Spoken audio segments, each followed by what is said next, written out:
तो भाई लोग, Money Heist part 5 already launch हो चुका है और उन 5 एपिसोड्स को मैं उम्मीद करता हूँ आपने देख लिया होगा। और अगर आपने नहीं देखा तो भाई बहुत बड़ा स्पॉइलर होने वाला है। आप इस वीडियो को यहीं रोक दो क्योंकि भाई इस दुनिया का सबसे बड़ा स्पॉइलर तो यही वीडियो होने वाला है। So for a videos overview हम आपसे कुछ क्वेश्चन पूछेंगे, साथ ही हम भी उनके जवाब देने की कोशिश करेंगे और आपको उन क्वेश्चंस के आंसर नीचे कमेंट बॉक्स में देने हैं। लेकिन दोस्तों, अगर मूवीज देखना बहुत ज्यादा पसंद करते हो या मूवीज के कीड़े हो, बहुत ज्यादा इंटरेस्ट है मूवी में, तो प्लीज जाके चैनल को सब्सक्राइब कर लो क्योंकि मूवी से रिलेटेड सारा कंटेंट हम आपको प्रोवाइड करवाते रहते हैं, जैसे कि movies recommendation, fact related videos और भी बहुत सारी चीजों की मूवीज से ही रिलेटेड होती हैं। तो प्लीज जाके चैनल को सब्सक्राइब कर लो। So without any delay let's get started.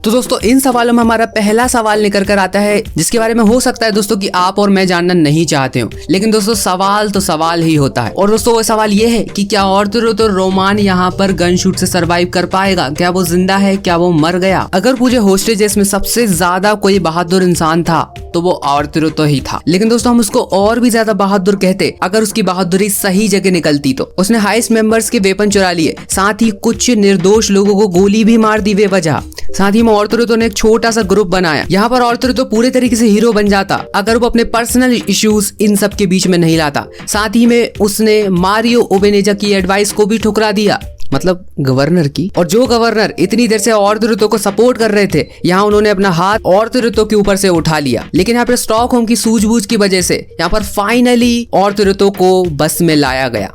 साथ ही में स्टॉकहोम थोड़ी देर बाद ही ऑर्थो को गोली मार देती हैं। यहाँ पर उसे सीपीआर देकर जैसे तैसे करके उसकी पल्स वापस लाई जाती है और उसे बाहर भेज दिया जाता है ट्रीटमेंट के लिए। और हमने उस समय ऑर्थो को आखिरी बार देखा इस शो में। तो दोस्तों ऐसा हो सकता है कि यहाँ पर वो आखिरी के 5 एपिसोड्स में हमको वापस देखने को मिले, क्योंकि दोस्तों अभी ये केस सिर्फ स्टॉकहोम का नहीं रहा है, यहाँ पर उसने डेनवर को भी बहुत हद तक नीचा दिखाया है। तो ऐसा हो सकता है दोस्तों कि यहाँ पर स्टॉकहोम और मॉस्को के बदले के लिए डेनवर को एक चांस और दिया जाए ऑर्थो को मारने के लिए। बाकी ऑर्थो के कमबैक के बारे में आप क्या सोचते हैं कमेंट बॉक्स में बिल्कुल बताना मत भूलिए। तो इस लिस्ट में हमारा अगला सवाल ये निकल कर आता है कि क्या एलिसिया सियरा ने सच में गैंग ज्वाइन कर ली है या अभी भी वो गैंग को धोखा दे रही है? एलिसिया इस शो की सबसे ज्यादा निर्दयी कैरेक्टर में से एक थी और फाइनली एलिसिया सियरा वहां पर पहुंच जाती है जहां पर प्रोफेसर अपना कोऑर्डिनेशन देते हैं और वहां पर जाकर प्रोफेसर बेंजामिन और मार्सेलिया को बंदी बना लेती है। लेकिन कंडीशन पूरे तरीके से चेंज हो जाती है जब उनकी डिलीवरी का टाइम उसी समय आ जाता है।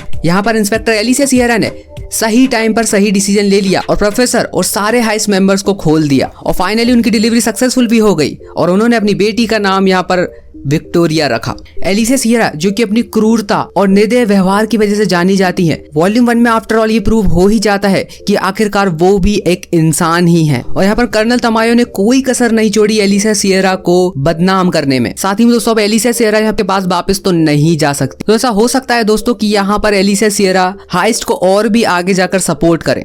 लेकिन दोस्तों हम ऑडियंस का दिमाग वहां चकरा जाता है जब एलिसिया सियरा एक रेस्ट रूम में जाती है और वहां जाकर एक नेल कटर को अपनी स्लीव के अंदर रख लेती हैं। और दोस्तों वही मोमेंट है जब हम एलिसिया सियरा से अपना भरोसा उठा लेते हैं। हो सकता है कि वो गैंग को धोखा दे रही हो। ऐसा हो सकता है कि एलिसिया यहाँ पर अपने छुपने के लिए एक जगह ढूंढ रही हो, क्योंकि दोस्तों बाहर पुलिस बहुत बुरे तरीके से एलिसिया को ढूंढ रही है और यहाँ कर्नल तमायो की वजह से एलिसिया की रेपुटेशन पर बहुत बड़ा दाग लग चुका है। साथ ही दोस्तों इसमें एक सीन और आता है जहाँ एलिसिया को फाइनली ये पता चल जाता है कि इन लोगों के पास कोई सी रिकॉर्डिंग है जो कि तमायो को नीचे गिरा सकती है। तो हो सकता है कि यहाँ एलिसिया उस रिकॉर्डिंग को लेने के चक्कर में हो और जैसे ही वो रिकॉर्डिंग उनको मिल जाए वो प्रोफेसर की गैंग को धोखा देकर वहां से भाग सके। अब दोस्तों आप क्या सोचते हैं क्वेश्चन के बारे में? क्या एलिसिया सियरा सच में लॉयल है पूरी गैंग और प्रोफेसर के साथ? कमेंट बॉक्स में बताना बिल्कुल मत भूलिए, क्योंकि इस क्वेश्चन के साथ साथ पूरी हाइस्ट की उम्मीद और जान बची हुई है। और यहाँ दोस्तों आने वाला सवाल हम सबके मन का सवाल है और जैसे ही वॉल्यूम 1 हमने देखा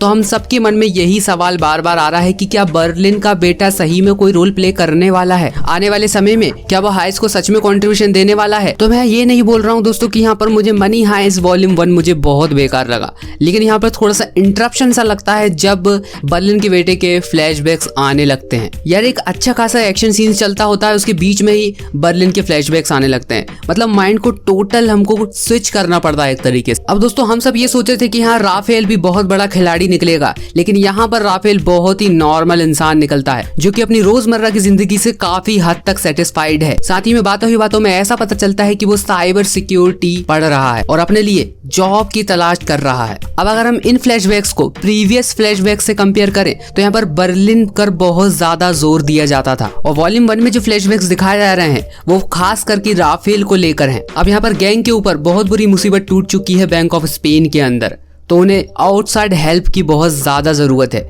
जो कि राफेल और बर्लिन की वाइफ तात्याना ही कर सकते हैं। और इन सब के बीच शायद दोस्तों आप ये भूल रहे हैं कि तात्याना को सारा प्लान ऑलरेडी पता है। तो यहाँ पर दोस्तों ऐसा भी तो हो सकता है कि तात्याना को शुरू से सारा प्लान पता हो और प्रोफेसर के साथ शुरू से ही कोलैबोरेट कर वो एक फुल प्रूफ प्लान बनाए। क्योंकि दोस्तों आप एक बात ध्यान रख लीजिए, यहाँ पर किसी भी कैरेक्टर को यूं ही इंट्रोड्यूस नहीं किया जाता, कोई ना कोई कंट्रीब्यूशन तो उनका होगा। बाकी दोस्तों आपको क्या लगता है कि बर्लिन के बेटे का क्या रोल होने वाला है, क्या रोल निभाने वाली है तात्याना इस हाइस्ट में? कमेंट बॉक्स में बताना बिल्कुल भी मत भूलिए। अब हमारे इस वीडियो का आखिरी क्वेश्चन ये निकल कर आता है कि क्या स्टॉकहोम अपने ट्रॉमा से डील कर पाएंगी, क्या उस चीज को सहन कर पाएंगी वो? इस बात में दोस्तों कोई शक नहीं है कि स्टॉकहोम सबसे ज्यादा ब्रेवियस्ट कैरेक्टर है पूरी हाइस्ट की। उन्होंने एक सेक्रेटरी से गन चलाना कैसे सीखा अब ये तो वही लोग जाने। लेकिन दोस्तों यहाँ बैलेंस तब बिगड़ जाता है जब आर्थुरो को मोनिका गस्तम्बेदे गोली मार देती है, और यहाँ पर बैंक ऑफ स्पेन में उनकी लाइफ का सबसे बड़ा टर्निंग पॉइंट होता है, क्योंकि वो ट्रॉमा में चली जाती हैं। अब उन्हें बार बार आर्थुरो ही दिखने लगता है, और स्टॉकहोम को आर्थुरो इतनी बार दिखने लगता है कि वो अपने अंदर मॉर्फिन इंजेक्ट कर लेती हैं। जहाँ तक कि स्टॉकहोम जब सर्विस लिफ्ट का रास्ता बताती है कि उनके पास इतनी भी ताकत नहीं होती कि वो डेनवर और मरीना की हेल्प कर पाए उन्हें नीचे लाने में। और दोस्तों वो इतना भी ज्यादा हेलुसिनेट कर रही थी कि यहाँ पर टोक्यो को भी वो बचाने में कोई कॉन्ट्रीब्यूशन नहीं दे पाए। अब अगले वॉल्यूम में हमें ये देखना है कि कैसा रिएक्ट करेंगे हाइस्ट के मेंबर जब उन्हें ये पता चलेगा कि मोनिका गस्तम्बेदे ने यहाँ पर ड्रग्स ली थी। बाकी दोस्तों आपको क्या लगता है इस क्वेश्चन के बारे में,